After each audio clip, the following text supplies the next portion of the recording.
Breaking news. ఏపీలో కలకలం రేపిన కల్తీ మద్యంపై స్పందించారు వైసీపీ అధినేత జగన్. చంద్రబాబు ఆయనకు సంబంధించిన మాఫియాకు మద్యం దుకాణాలు అప్పగించారని కూడా ఫైర్ అయ్యారు జగన్. కల్తీ మద్యం ద్వారా వచ్చిన సొమ్మును ఎమ్మెల్యేకు ఇంత, పోలీసులకు ఇంత, పైనున్న పెదబాబుకు చిన్నబాబుకు తలా ఇంత పంచుకున్నారని సెన్సేషనల్ కామెంట్స్ చేశారు ఆయన. ప్రజలు చనిపోయినా పర్వాలేదు, తమ జేబుల్లోకి డబ్బొస్తే చాలు అన్నట్లుగా కూటమి పాలన నడుస్తుందన్నారు జగన్.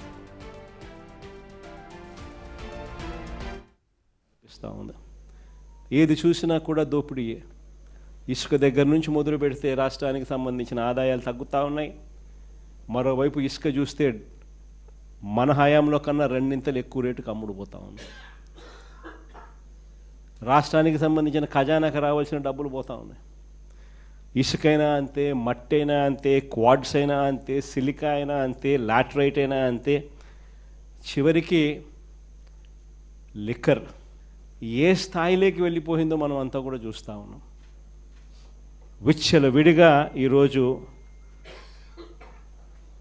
మాఫియా కనపడతా ఉంది. ప్రతి నియోజకవర్గంలోనూ ప్యాకెట్ క్లబ్బులు కనిపిస్తూ ఉన్నాయి. ఎక్కడ పడితే అక్కడ ₹1 పావులాకు రూపాయికి భూములను పంచిపెడతా ఉన్నారు తమకు సంబంధించిన వాళ్ళకు. పవర్ పర్చేస్ అగ్రిమెంట్స్ మన హయాంలో ₹2.49 మనం పవర్ పర్చేస్ అగ్రిమెంట్లు మనం చేస్తే ప్రజలకు మంచి జరగాలి, రైతులకు మంచి జరగాలి, మరో 30 సంవత్సరాలు రాష్ట్ర ప్రభుత్వం మీద భారం పడకూడదని మనం చేస్తే నానా యాగి చేసిన వీళ్ళు ఈరోజు ₹4.60 ఈరోజు పవర్ పర్చేస్ అగ్రిమెంట్స్ పీపీఎల్ చేసుకుంటా ఉన్నారు. అసలు లిక్కర్ అనేది ఏ స్థాయిలోకి తీసుకొని పోయినారు అని అంటే, లిక్కర్ అనేది మన పార్టీ హయాంలో ఎక్కడ కూడా ఎటువంటి అవకాశం కూడా ఉండకూడదు, లిక్కర్లో క్వాలిటీ అనేది ఒక అంశంగా కూడా ఉండకూడదు అనే ఉద్దేశంతో వైఎస్ఆర్సీపీ హయాంలో ఏకంగా లిక్కర్ తయారు చేసే కంపెనీలు ప్రఖ్యాతగాంచిన డిస్టిలరీస్ నుంచే ప్రొక్యూర్ చేసేటివి. అవి కూడా 20 ఎంపానల్డ్ డిస్టిలరీస్ కూడా మనం ఎంపానల్ చేసినవి కాకపోయినా కూడా they are all empanelled distilleries. వాటి నుంచి మాత్రమే ప్రొక్యూర్మెంట్ జరిగేది. అక్కడ కూడా క్వాలిటీ చెక్ జరిగేది. అక్కడ కూడా క్వాలిటీ చెక్ చేసిన తర్వాత అవి ఎటువంటి తప్పుదోవలు పోకోకుండా నేరుగా ప్రభుత్వ దుకాణాల్లోకి మాత్రమే వచ్చేది. ప్రభుత్వమే సరైన సమయాలు పెట్టి, ఇష్టం వచ్చిన సమయాలు కాకుండా కరెక్ట్గా నిర్దిష్టమైన టైమింగులు పెట్టి షాపులు తగ్గించి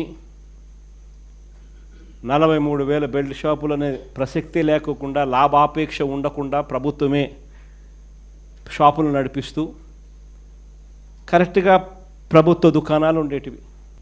ప్రైవేట్ వాళ్ళు ఉంటే లాభాపేక్ష ఉంటుంది, ప్రభుత్వమే నడిపితే లాభాపేక్ష ఉండదు. ఇల్లీగల్ పర్మిట్ రూములు రద్దు చేసినాం. ప్రతి షాప్ పక్కన ఉండే ఇల్లీగల్ పర్మిట్ రూమ్స్. షాప్స్ దాదాపుగా 1/3 షాప్స్ను తగ్గించేసినాం. ప్రతి షాప్లోకి డిస్టిలరీ నుంచి మొదలు పెడితే, కంపెనీ లిక్కర్ డిస్టిలరీ నుంచి మొదలు పెడితే ఒక క్వాలిటీ చెక్ అయిపోయిన తర్వాత ఆ బాటిళ్ళ మీద QR కోడ్ ఉండేది. ఆ గవర్నమెంట్ షాప్లో ప్రతి బాటిల్ అమ్మేటప్పుడు QR కోడ్ స్కాన్ చేసి అమ్మేవాళ్ళు. 100% మంచి క్వాలిటీ,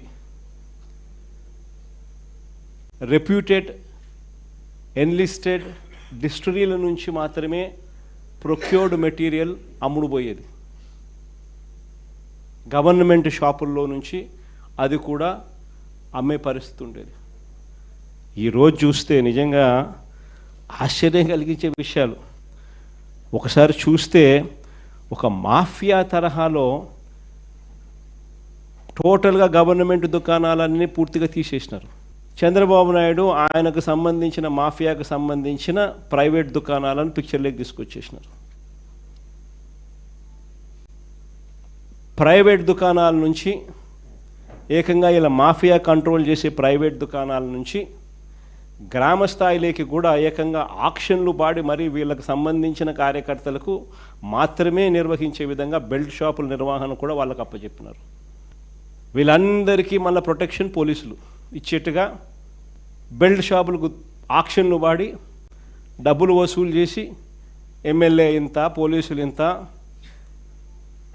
పైన పెద్దబాబుకు చిన్నబాబుకి ఇంత అని చెప్పి ఒక పద్ధతి ప్రకారం డిస్ట్రిబ్యూషన్ నెట్వర్క్ను మొత్తం కంట్రోల్లోకి తీసుకున్నారు. ఒక్కసారి డిస్ట్రిబ్యూషన్ నెట్వర్క్ను పూర్తిగా కంట్రోల్లోకి తీసుకున్న తర్వాత షాపులు నడిపే మాఫియా దగ్గర నుంచి గ్రామాలలో బెల్ట్ షాపులు నడిపే వీళ్ళ కార్యకర్తల దాకా మొత్తం మాఫియాను అంతా కంట్రోల్లోకి తీసుకున్న తర్వాత ఇల్లీగల్గా వీళ్ళ ఆదాయాలు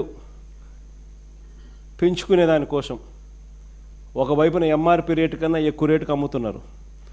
అది ఇల్లీగల్ పర్మిట్ రూములలో పక్కనే ఇల్లీగల్ పర్మిట్ రూములు తెరిచి పెగ్గుల రూపకంలో మందు పోస్తూ అమ్మడం అయితేనేమి, గ్రామాలలో బెల్ట్ షాపులు ఈ రేటుకు కొనుక్కున్న తర్వాత ఆ రేటుకి 20 రూపాయలు, 30 రూపాయలు, 10 రూపాయలు ఎక్కువ వేసి మళ్ళీ దాన్ని వాళ్ళు అమ్ముకునే పరిస్థితి అయితేనేమి కళ్ళ ముందర కనిపిస్తూ ఉంది. అవినీతి అన్నది ఎలా జరుగుతూ ఉందో, గవర్నమెంట్కి రావాల్సిన ఆదాయం గవర్నమెంట్కి రాకుండా వీళ్ళ జోబీలేక ఆదాయం ఎలా పోతూ ఉందని ఒకవైపున ఈ మాదిరిగా జరిగిస్తూ ఈ లిక్కర్కి సంబంధించి వీళ్ళకి సంబంధించిన ఎవరైతే డిస్టరీ వాళ్ళు వీళ్ళకి బాగా డబ్బులు ఇస్తారో వాళ్ళకి సంబంధించి ఆర్డర్లు మాత్రం ప్లేస్ చేసే విధంగా ఈ ప్రైవేట్ షాపులు, వీళ్ళ మాఫియా షాపులు ఎవరికైతే ఇండెంట్లు ప్లేస్ చేస్తాయో వీళ్ళకి కావాల్సిన డిస్టరీ వాళ్ళకి వీళ్ళే ఇండెంట్లు ప్లేస్ చేసి వాళ్ళకి సంబంధించిన సరుకు మాత్రమే అక్కడ అందుబాటులో ఉండేట్టుగా కూడా తీసుకొస్తూ ఉన్నారు. ప్రైవేట్ షాపుల ఇండెంట్, ఆ ఇండెంట్ ఆధారంగా మందు కొనుగోలు చేసి సప్లై, ఆదాయాలు సొంతంగా ఇలా జోబీలోకి వేసుకునే దానికోసం. ఇవన్నీ ఒక మాఫియా. సరే, ఇది కాస్త పక్కన పెడితే నిజంగా అన్నిటికన్నా బాధ కలిగించే విషయం ఏమిటి అని అంటే వీళ్ళ డబ్బు ఆశ అన్నది ఏ స్థాయికి వెళ్ళిపోయింది అని అంటే చివరికి ప్రజలు ఏమి తాగినా పర్వాలేదు, ప్రజలు చనిపోయినా పర్వాలేదు, మా జోబీలలో డబ్బులు ఇంకా ఎక్కువ రావాలి అన్న తలంపులే మోస్ట్ డేంజరస్ పరిస్థితి. అది నిజంగా ఆశ్చర్యకరమైన విషయం. చంద్రబాబు నాయుడు గారి పరిపాలనలో ఈరోజు రాక్షస యుగం నడుస్తూ ఉంది. భయభ్రాంతులు చేస్తూ ఉన్న పరిస్థితుల మధ్య ఈరోజు పోలీసులు పరిపాలన సాగిస్తూ ఉన్నారు. ఇలాంటి పరిస్థితుల్లో ఒక పద్ధతి ప్రకారం కల్తీ మద్యం కుటీర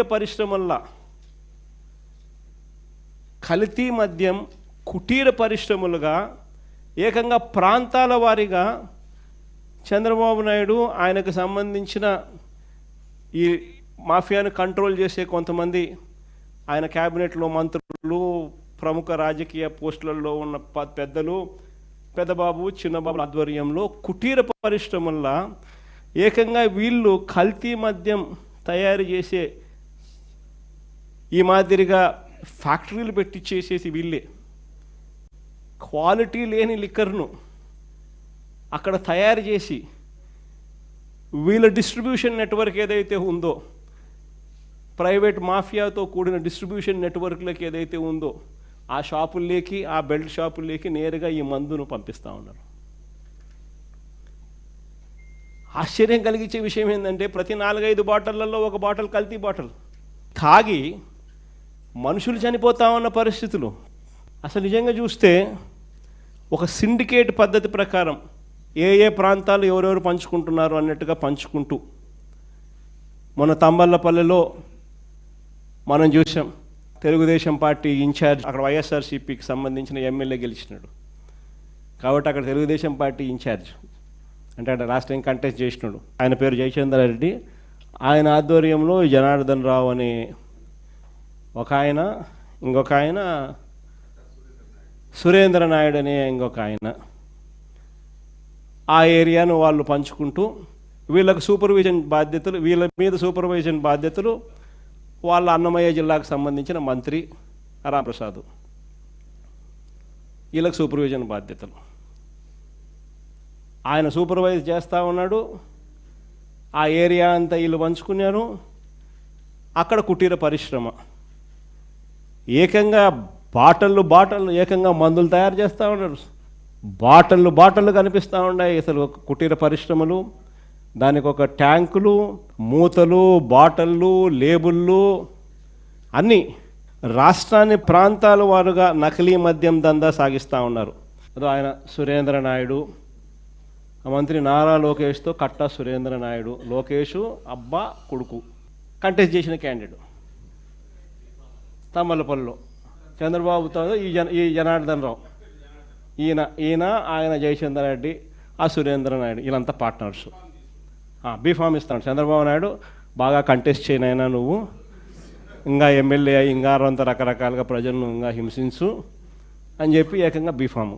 తర్వాత ఆయన మంత్రి సూపర్విజన్, ఆయన రాంప్రసాద్ రెడ్డి, ఆయన మంత్రి, ఆయన ఈ బాధ్యతలన్నీ కూడా కలెక్ట్ చేయడము, ఇవన్నీ ప్రాపర్గా జరిగించడము, డబ్బులు కలెక్ట్ చేసి చిన్నబాబుకింత పెద్దబాబుకింత డిస్ట్రిబ్యూషను, ఆయన ఎమ్మెల్యే క్యాండిడేట్కి ఇంత, ఆ డిస్ట్రిబ్యూట్ చేసిన నెట్వర్క్లో ఆ మాఫియా సామ్రాజ్యానికి బెల్ట్ షాపులు నడుపుతూ ఉన్న మిగతా తెలుగుదేశం పార్టీ వాళ్లకు అందరికీ తలా ఇంత పంపకాలలో ఏకంగా మంత్రి దగ్గరుండి చేయించడం. ఆ సామ్రాజ్యం అక్కడి నుంచి విస్తరిస్తే నెక్స్ట్ సామ్రాజ్యం ఆ ఏరియా నుంచి కొంచెం ముందుకు పోతే కృష్ణా గుంటూరు జిల్లా ఈ సామ్రాజ్యానికి నెక్స్ట్ విస్తరించడం. ఇక్కడ చూస్తే ఇబ్రహీంపట్నంలో ఏకంగా ఒక చోట కాదు 2 చోట్ల భారీగా, ఇబ్రహీంపట్నంలో 2 చోట్ల పెద్ద ఎత్తున పట్టుబడ్డ బాటిళ్ళు, తయారీ యూనిట్లు. ఇబ్రహీంపట్నం ఇది 2 చోట్ల. ట్రాన్స్పోర్ట్ అక్కడి నుంచి రావాలంటే కష్టం కదా, అంత ఎక్కువ ఖర్చు ఎక్కువ అవుతుంది కదా. ఇదైతే కుటీర పరిశ్రమలు ఆడంటే ఆడబెట్టేసేయచ్చు కదా. ఏకంగా చూస్తే ఆడ వీళ్ళే బాటిళ్ళు, వీళ్ళే బ్రాండ్లు, వీళ్ళే లేబుళ్ళు, అన్నీ వీళ్ళే. లేబుళ్ళు కూడా అన్ని ప్రమాణంగా పెట్టినారు. Kerala Malt, Old Admiral, Manjeera Blue, Classic Blue, అక్కడ ఎక్కడ చూసినా కాటన్ బాక్సులతో స్పిరిట్ నింపిన క్యాన్లు. ఈ స్పిరిట్ క్యాన్లు, ఖాళీ సీసాలు, గోడౌన్లతో పట్టుబడిన ప్యాకింగ్ యంత్రాలను చూసి ఎక్సైజ్ అధికారులే విస్తుపోయినారు. రకరకాల కుటీర పరిశ్రమల మధ్య ఇది ఎంత కూడా జరుగుతాం. ఇది ఈ ఏరియా ఏంది, కృష్ణా గుంటూరుకు సంబంధించి ఇబ్రహీంపట్నంలో జరుగుతూ ఉన్న 2వ ఏరియా. ఇది రేపల్లె. ఆ నుంచి డిస్ట్రిబ్యూషన్ సెంటర్స్ కృష్ణా ఇబ్రహీంపట్నం నుంచి రేపల్లెకు అట్లా నెక్స్ట్ విస్తరించడం. పాలకొల్లు, అది కుటీర పరిశ్రమ. చూడు ఎంత బాగుందో కుటీర పరిశ్రమ, అసలు ఏ లెవెల్లో పెట్టినారో. మిషన్లకు తోడు క్యాన్లకు తోడు స్పిరిట్లు, బాటిళ్ళు, లేబుళ్ళు, అన్ని ఫ్రాంచైజ్, నీట్గా ఫ్రాంచైజ్ పద్ధతులలో కుటీర పరిశ్రమల మాదిరి విస్తరించుకుంటూ పోతూ ఉన్నారు. ఇది పాలకొల్లులో జరిగింది. ఇది అమలాపురంలో కూడా చూడు మిషను, నీట్గా మిషన్లు, బాక్సులు, కల్తీ మద్యము, బాటిళ్ళు, లేబుళ్ళు, మూతలు, స్పిరిట్ అన్నీ ఇంక్లూడింగ్ మిషన్లు. మళ్ళీ ఎక్కడ వాళ్ళందరినీ బయట వాళ్ళందరినీ తీసేసినారనుకో, ఆ మాస్కులు తీసేస్తే అంత తెలుగుదేశం కార్యకర్తలు అని చెప్పి కనపడతారు కాబట్టి మాస్కులు మూసేయడం. నెల్లూరులో డిస్ట్రిబ్యూషన్ ఛానల్ ఆ నుంచి ఏకంగా రాయలసీమ ప్రాంతం నుంచి పక్కన చిత్తూరులో జరుగుతానే తమ్మలపల్లి నుంచి అటు డిస్ట్రిబ్యూషన్ నెట్వర్క్ నెల్లూరుకు. అనకాపల్లి జిల్లా పరవాడలో పట్టుబడిన నకిలీ మద్యం. పరవాడలో కూడా కుటీర పరిశ్రమ. ఏకంగా ఈ పరవాడలో కుటీర పరిశ్రమకు ఈ మాదిరిగా బ్రాండ్లు కూడా సప్లై చేస్తున్నారు. చూడు ఏ లెవెల్లో బ్రాండ్ సప్లై చేయడము అని, లేబుల్స్కి సంబంధించిన బండిల్స్. చూడండి చక్కగా అయిన స్పీకరు. పరవాడలో నకిలీ మద్యం తయారీలో స్పీకర్ అయ్యన్న పాత్రుడు సన్నిహితుడు రుత్తుల రాము, అక్కడ ఫ్రాంచైజీ ఓనర్. ఆ ఫ్రాంచైజీ ఓనరు, దానికి వెనకలు ఉండేది ఆయన అయ్యన్న పాత్రుడు స్పీకర్. ఆయన ఆ ఏరియాకి సంబంధించి ఫ్రాంచైజీ బాధ్యతలు తీసుకున్నాడు. ఈ నకిలీ మద్యం తాగి ఈ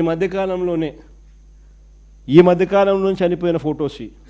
ఇబ్రహీంపట్నం మండలంలో చిలుకూరులో వైన్స్లో మద్యం తాగి కొద్దిసేపటికే మృతి చెందిన షేక్ చిన్నమస్తాన్. పక్కన ఇబ్రహీంపట్నం మండలంలో జూపూడి వైన్స్లో మద్యం తాగి ఇంటికి వెళ్తూ దారిలో మృతి చెందిన కిలేశ్వరంపురం గ్రామానికి చెందిన నాగరాజు. ఇది అనంతపురం జిల్లా గుంతకల్లు పట్టణంలో వైన్ షాపు వద్దే మద్యం సేవిస్తూ బేల్దారి పెద్దన్న అనే వ్యక్తి అక్కడికక్కడే మృతి చెందినాడు. మద్యం సేవిస్తూ అక్కడికక్కడే ఇక్కడ మద్యం తాగినాడు, ఆడు చనిపోయినాడు. అది పర్మిట్ రూమ్ కదా, మద్యం షాప్ పక్కనే permit room, illegal permit room. చూడు నీట్గా పొచ్చి కూర్చోబెడుతున్నారు, పర్మిట్ రూమ్లు పెడుతున్నారు, ఆడ పెగ్గుల్లో మందు పోస్తూ ఉన్నారు, అది కూడా కల్తీ మద్యం. అది తెలియక ఎక్కువ డబ్బిచ్చి, కల్తీ మద్యం అని తెలియక ఎక్కువ డబ్బిచ్చి కొనుగోలు చేసి తాగి చనిపోయే పరిస్థితి.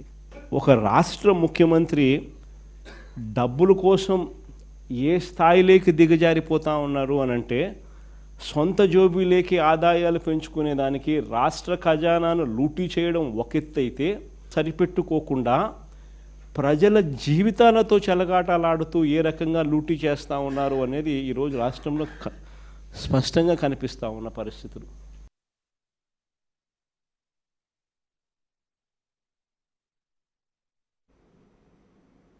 రైట్, ఇక ఏపీలో కల్తీ మద్యానికి సంబంధించి మాజీ ముఖ్యమంత్రి వైఎస్ జగన్మోహన్ రెడ్డి స్పందించడం మనం చూసాం. అన్నిటికంటే బాధ కలిగించే విషయం ఏంటంటే, ప్రజలు చనిపోతున్నా పర్లేదు కానీ మాకు డబ్బే ముఖ్యం అంటూ ఏదైతే వాళ్ళు ప్రవర్తిస్తున్న తీరుందో అది ఆందోళనకరంగా ఉందని చెప్పి ఆయన ఆవేదన